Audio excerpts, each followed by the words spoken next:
бо ташаббуси кумитаи иҷроияи ҳизби халқии демократии тоҷикистон дар ноҳияи шаҳри нав таҳти унвони ҳизби халқии демократии тоҷикистон маҳсули хиради волои пешвои миллат ҳамоиш баргузор шуд. иштирокчиёни ҳамоиш вобаста ба нақши ҳизби халқии демократии тоҷикистон дар таҳкими ваҳдати миллӣ, рушди тафаккури шаҳрвандон ва нақши пешвои миллат дар баландбардоштани эҳёи арзишҳои миллию маънавӣ суханронӣ намуданд. соли 2024 дар ҳаёти иҷтимоии ҳизбиён ҳамчун соли сиёсӣ ва ҳуқуқӣ ифода гардида, барои аъзо ва ҷонибдорони ҳизби халқии демократии тоҷикистон соли таърихӣ ва муаррифии дастовардҳо мебошад. ҳизби халқии демократии тоҷикистон ки бо назардошти афкору андешаҳои гурӯҳҳои мухталифи ҷомеа таъсис ёфтааст, тавонист дар марҳилаи хеле кӯтоҳи таърихӣ ҳамчун ҳизби меҳварӣ орзуи ормонҳои мардумро дар худ таҷассум кунад ва ба ҳизби умумимиллӣ табдил ёбад.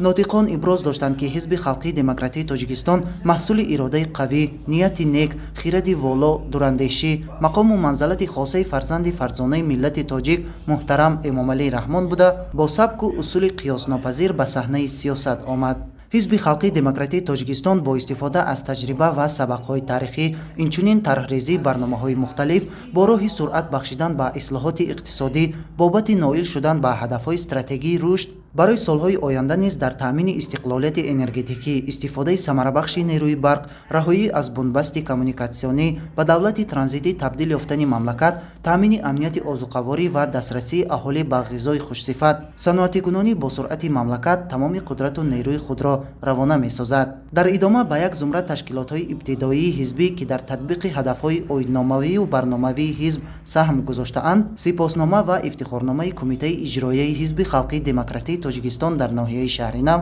тақдим гардид. дар фароварди чорабинии тантанавии ҳунармандони бахши фарҳанг бо суруду таронаҳои дилнишин хотири иштирокчиёнро болида гардониданд.